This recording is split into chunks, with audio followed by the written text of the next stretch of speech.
Have you ever held your entire future in your hands, only to realize it might get you killed? Picture this. It's 3 a.m. on a rainy Tuesday in Chicago. You're a waitress earning $2.13 an hour, and you just found a stack of $100 bills left on a table. Enough money to save your dying brother. But the man who left it isn't a customer. He's Dante Cavallo, the most ruthless capo in the Midwest. Most people would run. Most people would steal it. But what Maya Brooks did next didn't just shock him. It froze a cold-blooded killer in his tracks and started a war. This is the true story of the waitress who woke the wolf. The rain in Chicago doesn't wash things clean. It just makes the grime slicker. It was 3:15 a.m. at Jerry's 24-hour diner on South Wabash Avenue. The neon sign outside buzzed with a dying flicker, casting a sickly pink light over the checkered floor. Inside, the air smelled of stale coffee, burnt bacon, and wet wool. Wet. Maya Brooks adjusted her apron, wincing as the knot dug into her lower back. She had been on her feet for 11 hours. Her sneakers, cheap canvas things she'd bought at a thrift store, had a hole in the left sole that was currently soaking up a puddle of mop water. "Table 4 needs a refill, Maya. Move it," grunted Sal, the night manager. Sal was a man who sweated grease and paid under the table, which was the only reason Maya was here. No background checks. No questions about why a 24-year-old former nursing student was slinging hash browns in the middle of the night. "On it, Sal," Maya said, her voice raspy. She grabbed the pot of decaf and walked to booth 4. The man sitting there hadn't touched his menu. He was staring out the window at the relentless rain. He was dressed in a suit that cost more than Maya's entire life, charcoal grey Italian wool tailored to fit broad shoulders that were currently tensed up like steel cables. On his wrist sat a Patek Philippe Nautilus, the kind of watch you see in magazines, not in a diner that hasn't passed a health inspection since 2012. But it was his hands that caught Maya's attention. They were large, steady, and resting on the table, and on the cuff of his pristine white shirt there was a single dark speck. Red. Fresh. "Coffee?" Maya asked, trying to keep her hand steady. The man turned his head. His eyes were the color of shattered ice, pale blue, and completely devoid of warmth. He had a scar running through his left eyebrow, interrupting an otherwise handsome, sharp face. This was Dante Cavallo. Maya didn't know his name yet. She just knew that every instinct in her body was screaming. "Predator." "Black," he said. His voice was a low rumble, like a luxury car idling in a garage. "Leave the pot." Maya pawed. She didn't shake. She couldn't afford to shake. She needed this job. She needed the tips. Her brother Leo was at home, waiting for his insulin. The stash in the fridge was empty, and payday was 3 days away. "Anything to eat?" "No," he said, turning back to the window. "Just the check." Maya nodded and walked away. When she returned 2 minutes later with the slip of paper, he was already standing up. He moved with a terrifying grace, silent and fast. He threw a wad of cash onto the table without looking at her, and walked out the door, the bell chiming cheerfully behind a man who looked like walking death. Maya sighed and walked to the table to buss it. She picked up the mug to put it in the bin. Then she looked at the cash he had left. She froze. It wasn't a 20. It wasn't a 50. It was a stack. A thick, folded stack of $100 bills. Benjamin Franklin's. Maya's heart hammered against her ribs like a trapped bird. She looked around. Sal was in the back office, likely betting on horses. The diner was empty except for a drunk sleeping in the corner. With trembling fingers, she picked up the stack. She thumbed the corner. 1, 2, 3, 10. $1,000. $1,000 was 3 months of rent. It was 6 months of insulin for Leo. It was a winter coat without holes. It was salvation. He forgot it, she thought. He made a mistake. Rich guys like that, they carry rolls. He pulled out the wrong clip. She shoved the money into her apron pocket. Her hand burned where it touched the cash. "Keep it," a voice whispered. "He won't miss it. He's wearing a watch worth a house.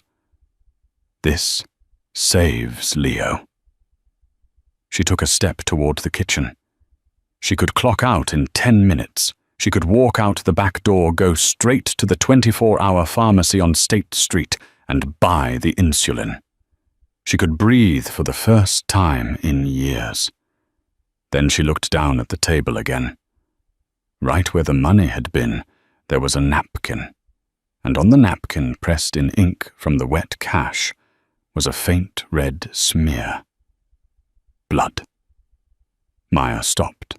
She looked at the door where the man had vanished into the rain. If he was who she thought he was, someone dangerous, someone involved in the darker side of Chicago, and he realized he had lost a grand. Would he come back? Would he tear the diner apart? Would he hurt Sal? Or worse, if she kept it, was she accepting blood money? Maya thought of Leo. Leo, who was the sweetest kid in the world, who believed in superheroes and honest work. If she bought his medicine with stolen money from a criminal, would it poison him? It was a superstitious, stupid thought, but it rooted her to the spot. "I can't," she whispered. "I can't be like them." She grabbed her coat. She didn't clock out. She didn't tell Sal. She ran out the front door into the pouring rain, clutching the money in her fist.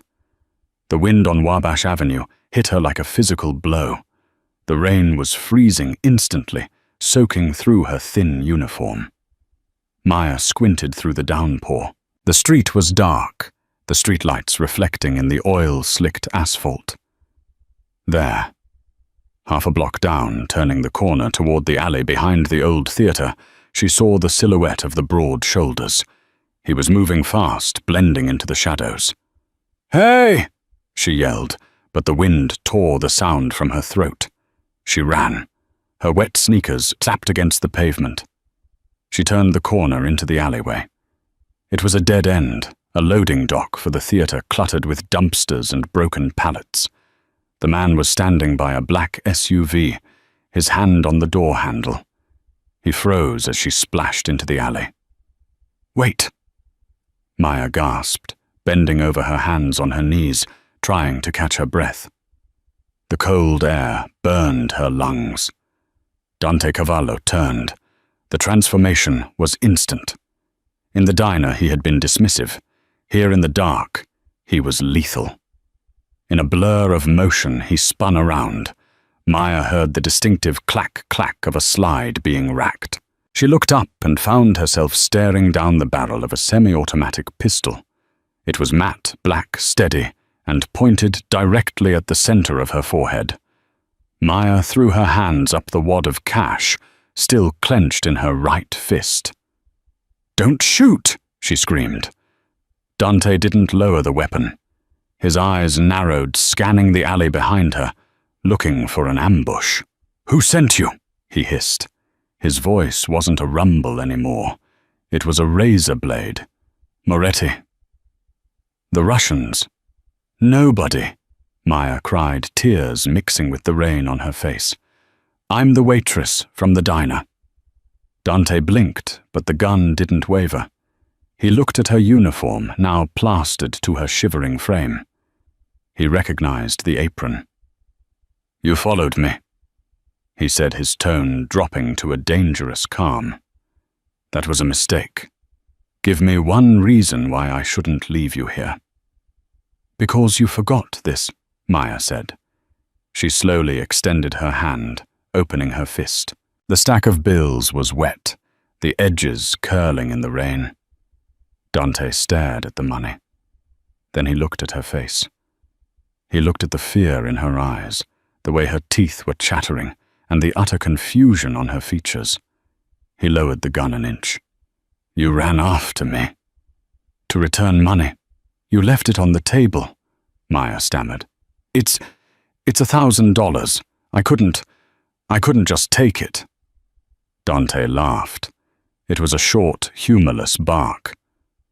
You know who I am. No. She lied. Or maybe she wasn't lying. She didn't know his name, only what he represented.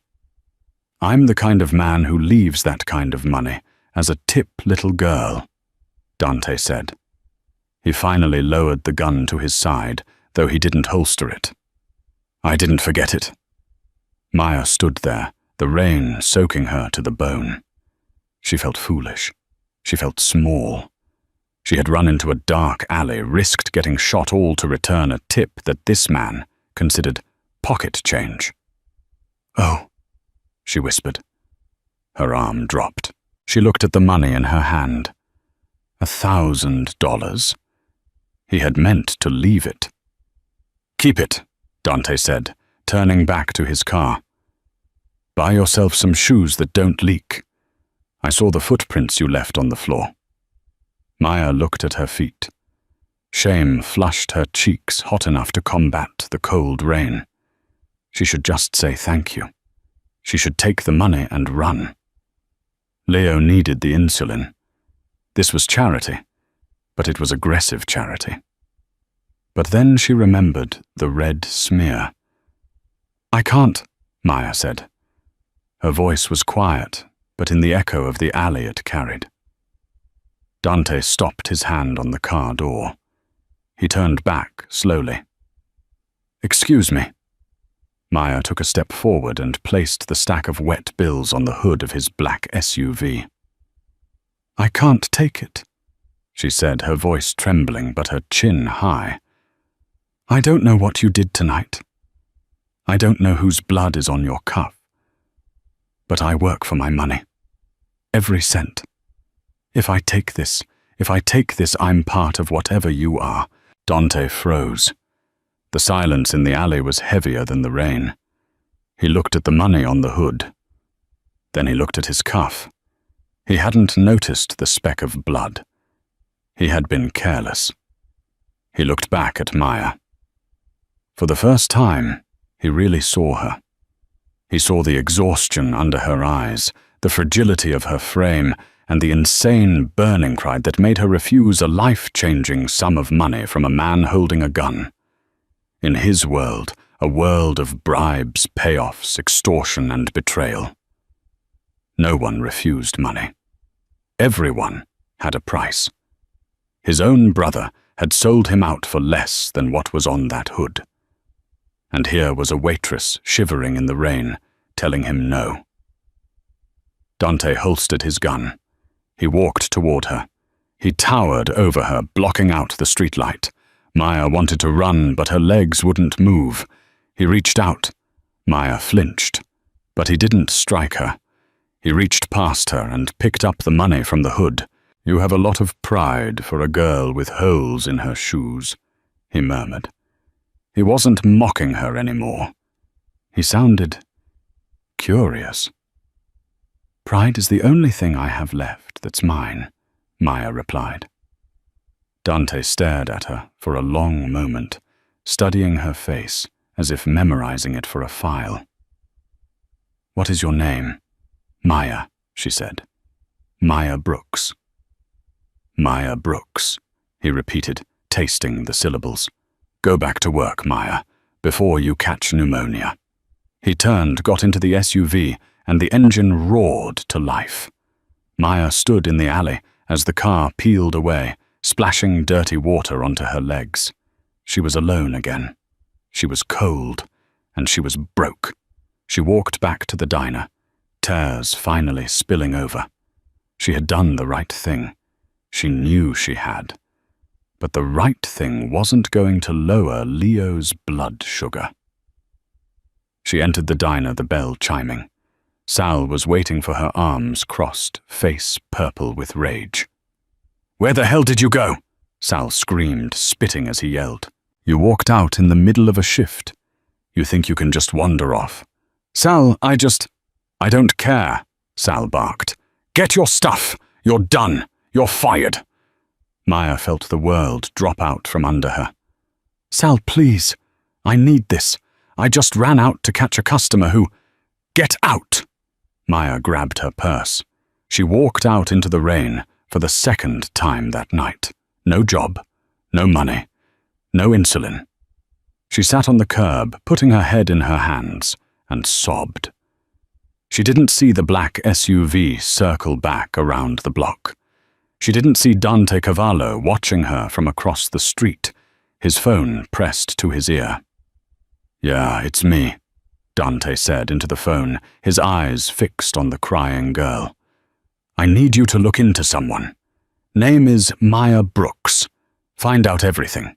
Who she is, who she owes, and who she loves. And find out who owns Jerry's Diner. I want to buy it." "Tonight, boss?" the voice on the other end asked. "Tonight?" Dante said.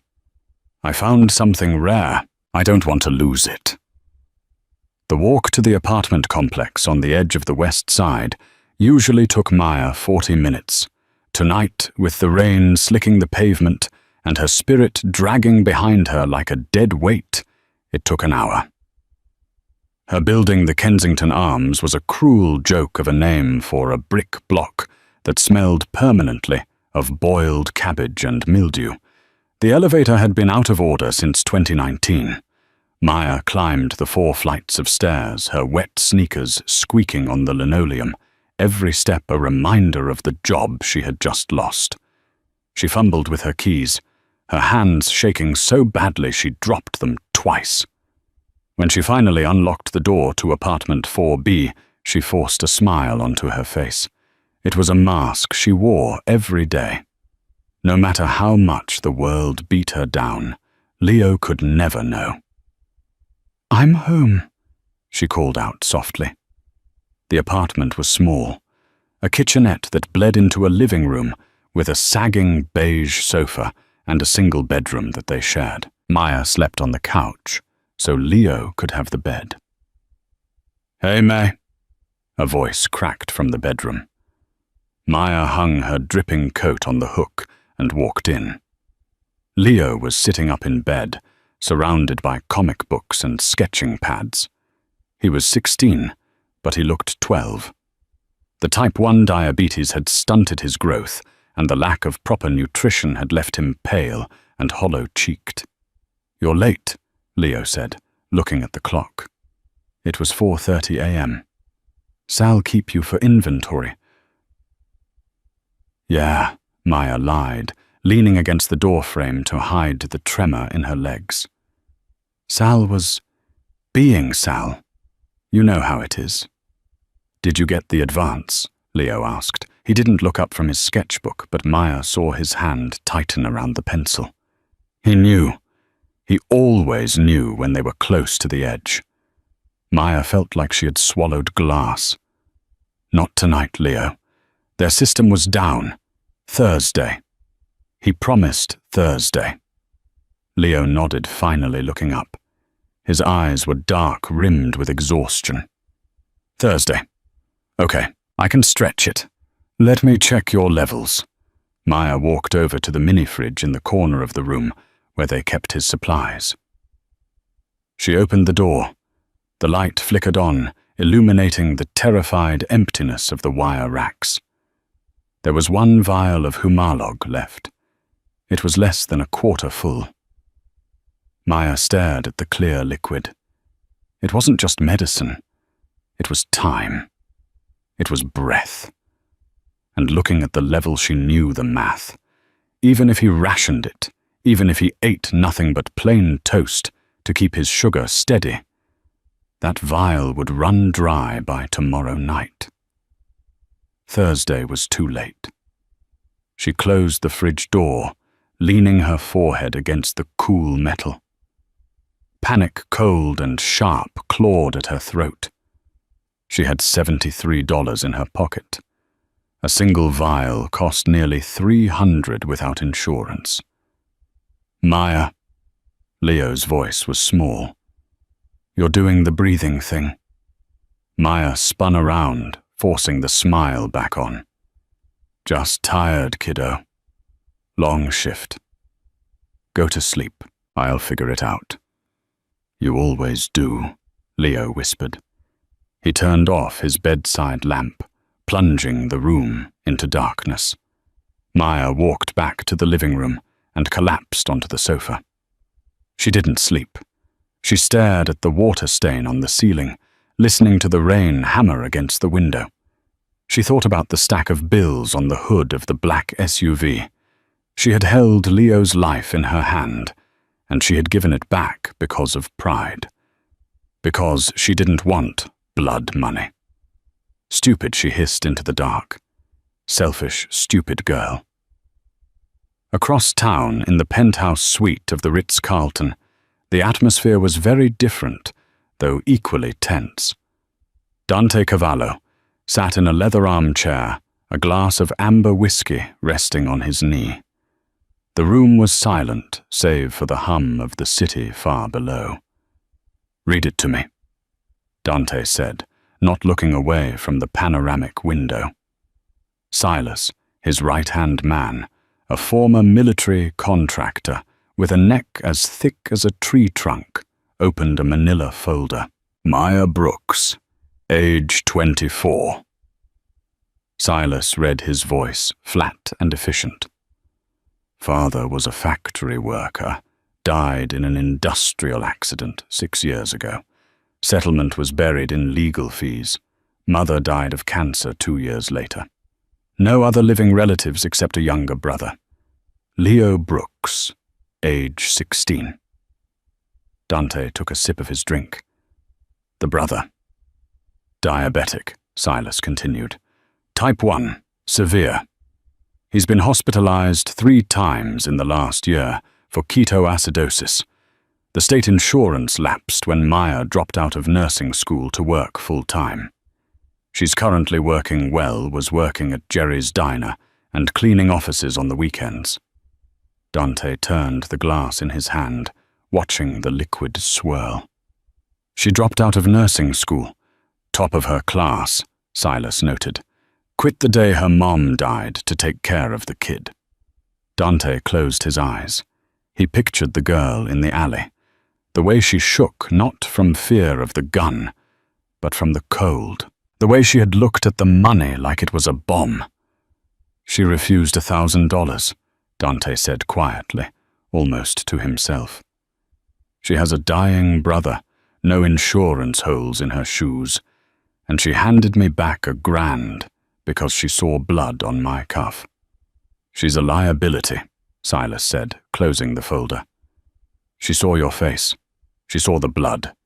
She knows the car. We should handle it. Handle it?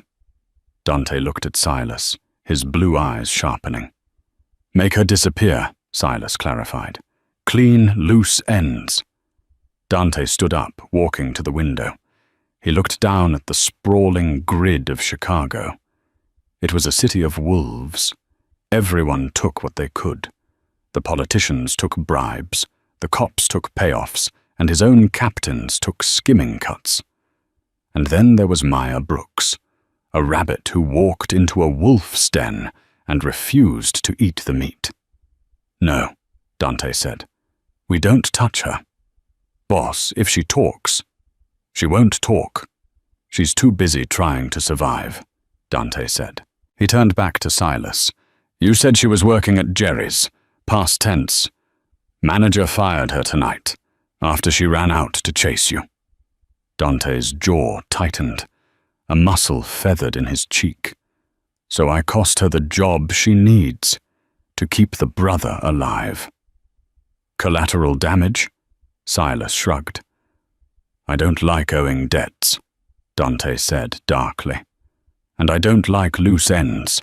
She has something I want. What's that, the money? Integrity, Dante said. It's a rare commodity in this city. I want to buy it. He finished his whiskey in one swallow and set the glass down with a heavy clack. Get the car ready for tomorrow morning. And Silas. Yeah, boss. Find out who supplies insulin to the pharmacies in the South Loop. I want to have a conversation about supply and demand. Morning broke grey and heavy, the sky pressing down on the city like a bruised thumb. Maya didn't tell Leo she was leaving. She slipped out while he was still asleep, his breathing rasping slightly in the quiet room. She took the only thing of value she had, left her mother's gold locket. It was a tiny heart-shaped thing, the gold thin and worn from years of nervous touching.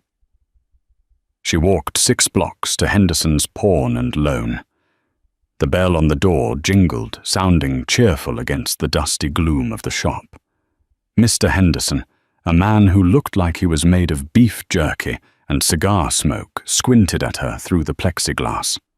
Back again, Maya. I need cash, Mr. Henderson, she said, sliding the locket through the slot. It's real gold, 14 carat. Henderson picked it up, weighing it in his palm. He pulled a loop to his eye. It's scratched. Clasp is bent. It's an antique, Maya pleaded. Please, I need 200. Henderson laughed a dry, hacking sound. I'll give you 40. 40. Maya felt tears prick her eyes. That won't even buy a box of test strips. Please, it's all I have. 45 because I like your smile. Take it or leave it. Maya took the $45. She walked out of the shop feeling lighter, but it was the lightness of having nothing left to lose. She had $118 total. It wasn't enough. There was only one option left. She had to go back to Jerry's. Sal owed her for 3 days of work, plus her tips from the jar. It might push her over the line to buy 1 vial. She took the bus back to South Wabash. The rain had stopped, but the puddles remained black and oily. As she approached the diner, she slowed down. Something was wrong. Usually at 10 a.m. Jerry's was bustling with the breakfast rush. The windows would be steamed up, and the smell of grease would be thick on the sidewalk. Today the open sign was off. The blinds were drawn, and parked right in front in the majestic red zone where no one was allowed to park was the black SUV. Maya's stomach dropped. She stopped in the middle of the sidewalk. He came back. She should turn around. She should run. But desperation is a powerful anchor. She needed that money. If she didn't get it, Leo could go into shock by tonight. She walked to the door and tried the handle. Locked. She knocked. Once. Twice. The door clicked and swung open. It wasn't Soril who opened it. It was a man in a suit, a giant of a man with a shaved head. Silas. We've been waiting for you, Ms. Brooks, Silas said. He didn't smile. He stepped aside, creating a path into the darkness of the diner. Maya stepped inside. I just came for my paycheck. The diner was transformed. The lights were off, except for the booth by the window, table 4. Sal was there. But Sal wasn't shouting. Sal was on his knees by the counter, scrubbing a coffee stain off the linoleum with a toothbrush. He was sweating profusely, his face pale and trembling. He didn't even look up as Maya walked in. Sal, Maya whispered. He's busy, a voice rumbled from the booth. Dante Cavallo sat in the same spot as the night before. He looked immaculate in a navy blue suit, a stark contrast to the grimy surroundings. He was reading a newspaper. Sit, Dante said. He didn't gesture. It was a command. Maya walked over her legs, feeling like lead. She slid into the booth opposite him. Mr. Cavallo, he said. He folded the newspaper and placed it on the table. But you can call me Dante. Mr. Cavallo, I don't want any trouble, Maya said, her voice shaking. I just want my pay. Sal owes me for 3 shifts. Dante reached into his inner jacket pocket. He pulled out a white envelope and slid it across the table. Maya hesitated, then picked it up. She opened it. It wasn't a check. It was cash. $5,000 in crisp hundreds. Maya dropped the envelope on the table as if it were on fire. I can't take this. It's your severance, Dante said calmly, and the purchase price for your silence. I told you I didn't see anything, Maya said, pushing the envelope back toward him. I don't want your money. I just want what I earned. The $150 Sal owes me. That's it. Dante stared at her. His eyes were unreadable, deep pools of calculation.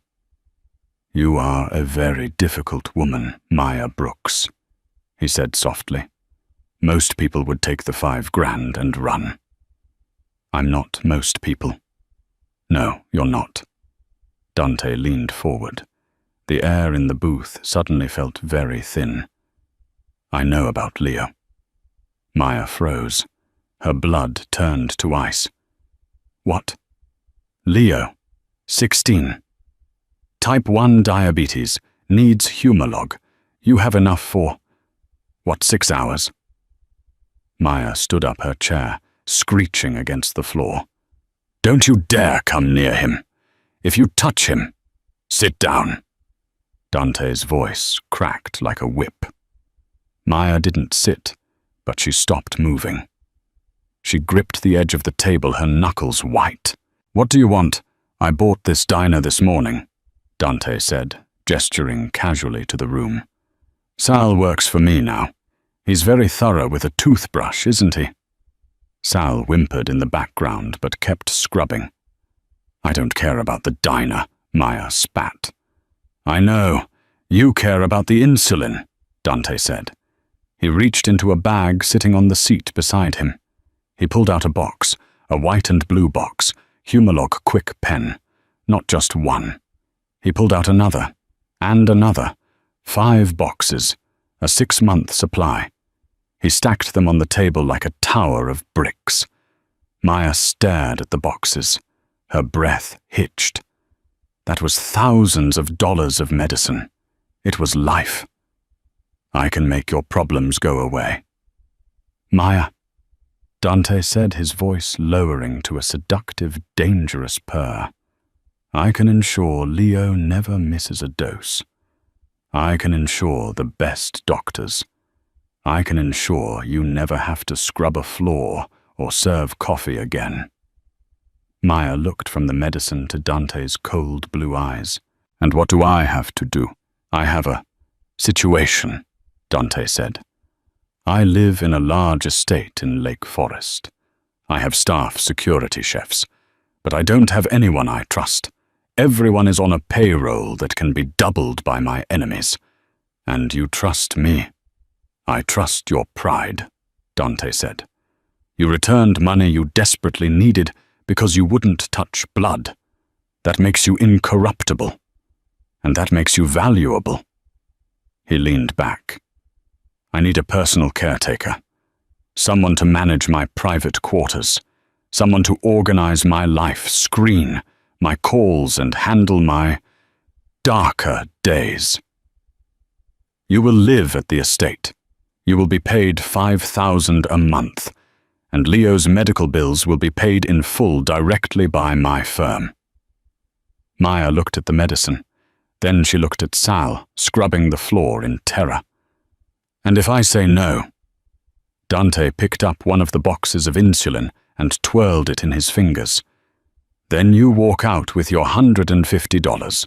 You go to 3 more pharmacies that will tell you no. And you watch your brother go into a coma tonight. He wasn't shouting. He wasn't threatening violence. He was just stating a brutal, cold fact. This is blackmail, Maya whispered. This is business, Dante corrected. "I am offering you a life. All you have to do is sell me your time and your loyalty." He slid the boxes toward her. "What is it going to be, Maya? Your pride or his life?" Maya looked at the boxes. She thought of Leo's pale face. She thought of the empty fridge. She thought of the promise she made to her mother. She slowly reached out and placed her hand on the boxes. "When do I start?"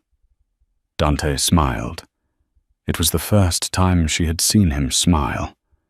It didn't reach his eyes, but it was terrifyingly satisfied. "Right now," he said. "Get in the car." The drive to Lake Forest took an hour, but to Maya it felt like crossing into a different dimension. The battered streets of the South Side, with their potholes and flickering streetlights, faded into the smooth tree-lined avenues of the North Shore. Here the silence was heavy. It was the expensive kind of silence, the kind that money buys to keep the chaos of the world at bay. Leo sat in the back of the SUV, staring out the tinted window, clutching the bag of insulin like it was a holy relic. He hadn't said a word since they left the apartment. The sudden upheaval, the rush, the terrifyingly large man driving them Silas.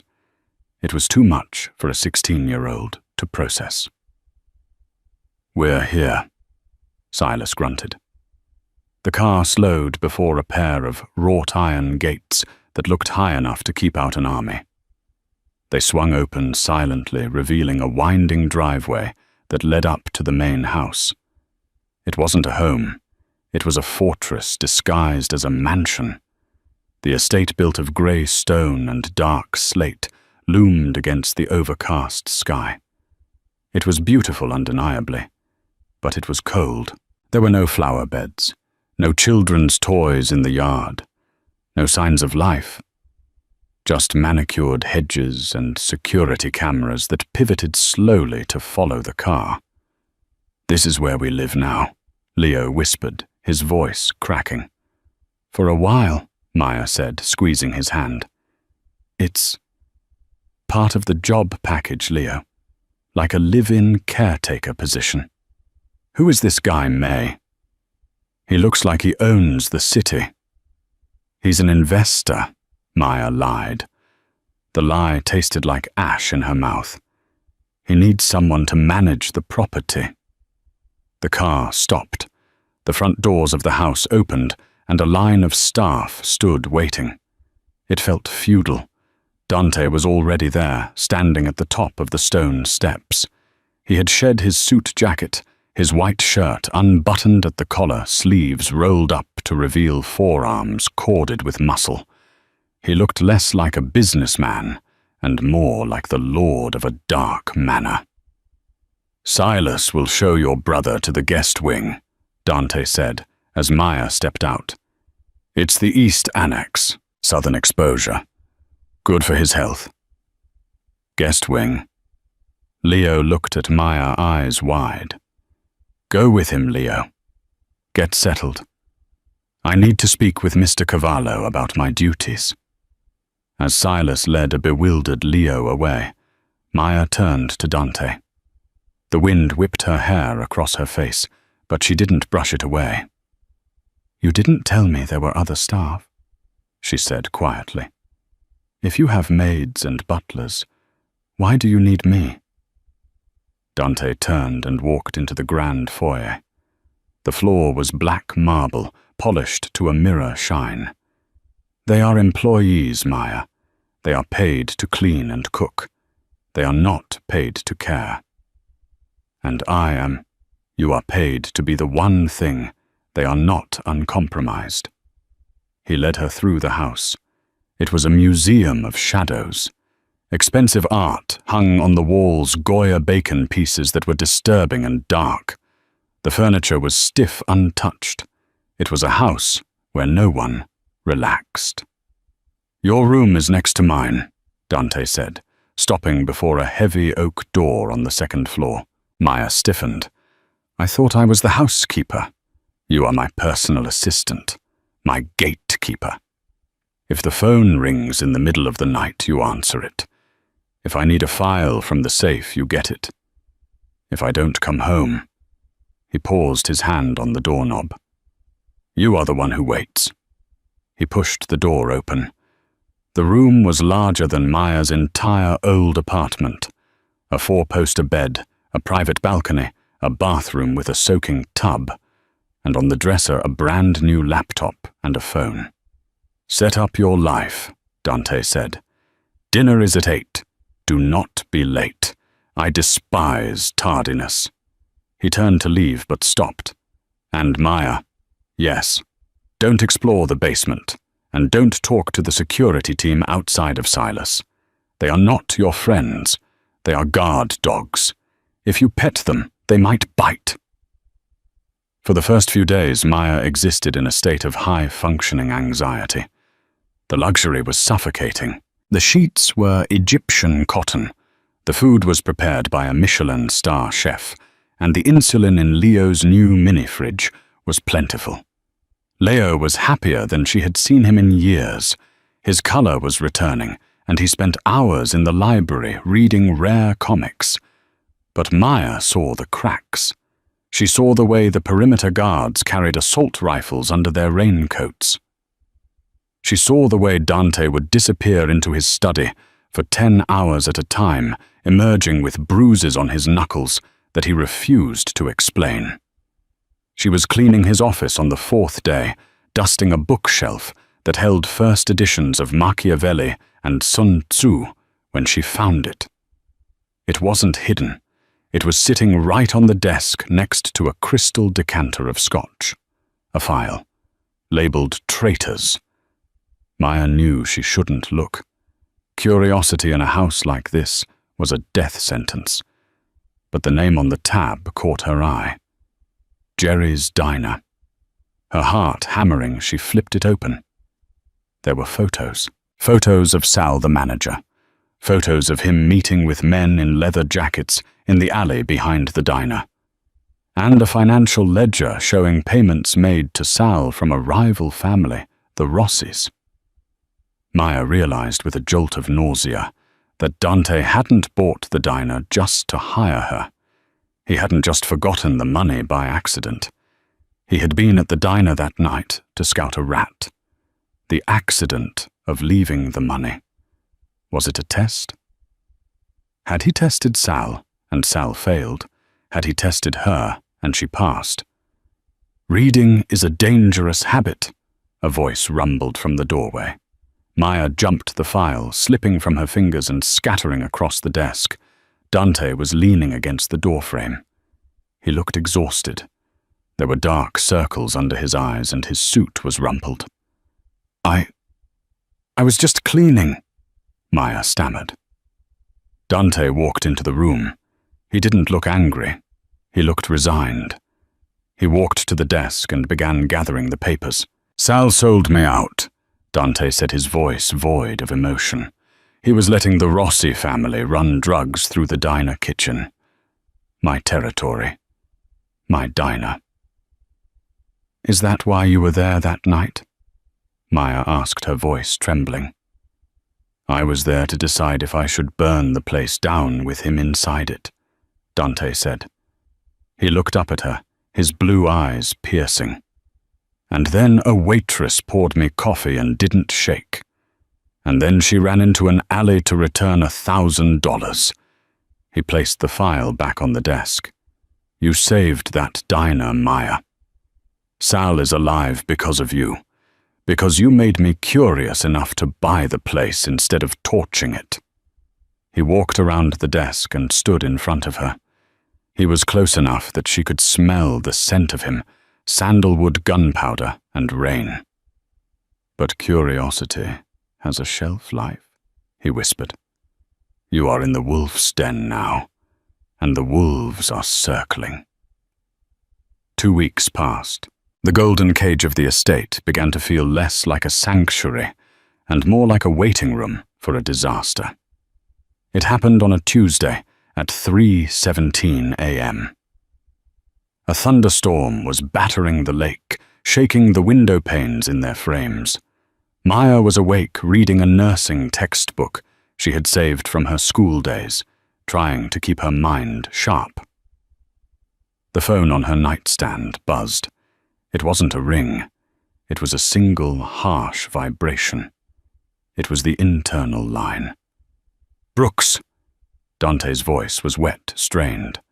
"My room. Now. Bring the kit." Maya didn't ask questions.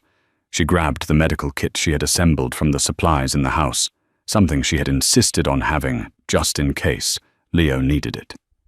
She ran down the hall to the master suite. The door was ajar. The smell hit her first, metallic and sharp. Copper. Dante was sitting on the edge of his bed. He had stripped off his jacket and shirt. His torso was a road map of old scars, faded white lines from knives round puckers from bullets. But tonight, there was something new. A jagged gash ran across his left side just above the hip bone. It was deep, and it was bleeding sluggishly. Dark red blood, soaking into the white silk sheets. Silas was standing by the window, peering out into the rain with night vision binoculars. He looked back at Maya. "Fix him." "He needs a hospital," Maya said, rushing to Dante's side. She dropped to her knees, assessing the wound. "This is deep, Dante. It might have hit the peritoneum." "No hospitals," Dante gritted out through clenched teeth. His skin was grey, clammy with shock. "Police report. Questions. Paper trail. No." "You could die of infection," Maya argued, pressing a sterile pad against the wound.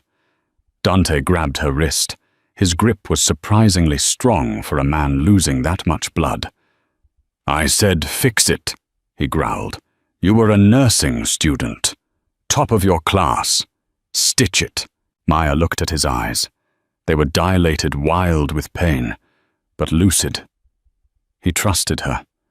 In this moment of absolute vulnerability, he wasn't trusting his soldiers or his lawyers. He was trusting the waitress. "Okay," Maya said, her voice steadying. The nurse in her took over. The fear receded, replaced by procedure. "Silas, I need hot water vodka or rubbing alcohol and more light." "Now." Silas moved instantly. Maya opened her kit. She put on gloves. "This is going to hurt, Dante. I don't have lidocaine."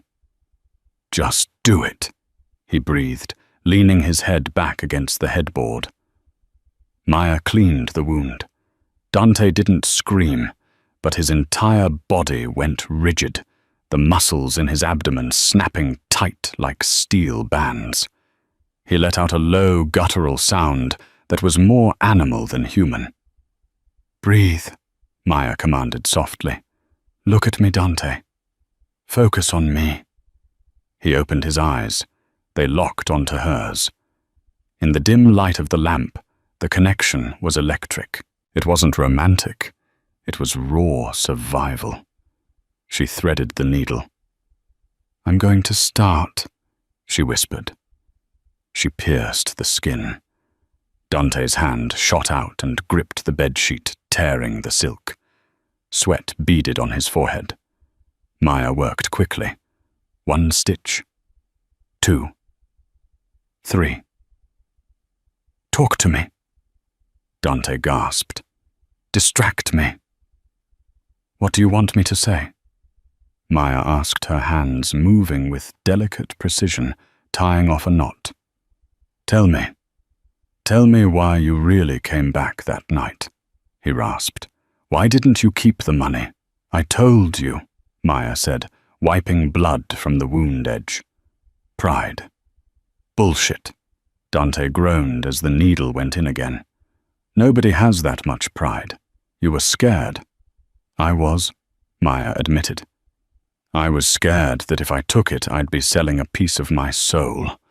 I thought if I used bad money to save Leo, the universe would punish him."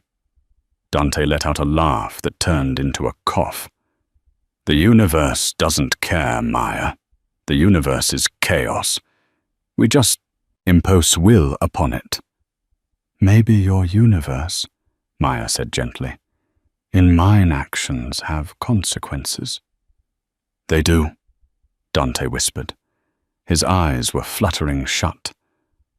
The consequence of your action is that you're here, sewing up a monster. You're not a monster right now, Maya said, tying the final knot. Right now you're just a patient. She cleaned the area again and taped a bandage over the stitches. It wasn't pretty, but it would hold. Done, she exhaled, sitting back on her heels. Her hands were covered in his blood. Dante took a shallow breath, testing the stitches. He nodded. Good work, he murmured. The adrenaline was fading, leaving him exhausted. Silas stepped away from the window. Perimeter is clear, boss. The Rossis didn't follow us. Good, Dante said. He looked down at Maya, who was stripping off her gloves. You should sleep, Maya said, standing up. I'll check on you in 2 hours to monitor for fever. Dante reached out and took her hand. His skin was rough against hers. He didn't pull her closer. He just held her there, anchoring himself. Why didn't you run? He asked quietly. When you saw the blood, when you saw the gun, why are you still here? Because you have my brother, Maya said. It was the honest answer. Dante's thumb brushed over her knuckles. Is that the only reason? Maya looked at him. The man was a killer. He was dangerous. He represented everything she had been taught to fear. But beneath the violence, she saw a terrible, lonely burden. She saw a man who had forgotten what it was like to be touched without an exchange of money or violence. I don't know, she whispered. Dante held her gaze for a second longer, then let her go. Go wash your hands, Maya, he said, turning his face away. The blood, it stains. Maya walked back to her room. She went into the bathroom and scrubbed her hands until they were raw. But as she watched the pink water swirl down the drain, she realized Dante was wrong. The blood washed off. But the feeling of his skin under her fingers, the look in his eyes when he asked her to save him, that wasn't going anywhere. She went to the window and looked out at the estate grounds. The rain had stopped, but in the distance near the front gate, she saw a single car parked on the road, lights off, just sitting there, watching. The phone in her pocket buzzed. She picked it up. It was an unknown number. Hello? Maya Brooks. A voice she didn't recognize. Smooth, synthetic, distorted. Who is this? A friend. We know you're in the house. We know you're stitching up the king. Maya's blood ran cold. What do you want? We don't want the king, the voice said. We want the prince. The sickly one, Leo. Maya stopped breathing. Leave the back gate unlocked tomorrow night, the voice said. Or we take the insulin away. Permanently. The line went dead. Maya stood in the silence of the opulent room, the phone slipping from her numb fingers. The wolves weren't just circling anymore. They were at the door. Maya stood in the center of the dark bedroom, the hum of the dial tone still buzzing in her ear. Her heart felt like it was beating against her throat. Open the gate. Betray the man who saved your brother, or lose your brother. It was the same choice the world had always given her: survival or integrity. She looked at the door to Dante's room. He was wounded, vulnerable. If she opened that back gate, the men coming for Leo would kill Dante first. She knew that. You don't leave a king alive after you steal his prince. Maya walked to the window, watching the rain lash against the glass. She thought of the $1,000 on the diner table. She thought of the stitches she had just placed in Dante's skin. She hung up the phone. She didn't go to the back gate. She walked straight into Dante's room. He was awake, staring at the ceiling, his breathing shallow. He turned his head as she entered. "They called," Maya said, her voice steady, though her hands trembled. "The Rossis. They want me to unlock the service gate. They're coming for Leo." Dante didn't move. He didn't panic. His eyes just grew incredibly cold. "And are you going to open it?" "No," Maya said. "I'm going to tell you exactly where they are coming in." A slow, terrifying smile spread across Dante's pale face. He keyed his radio. "Silas, wake the boys. We have guests."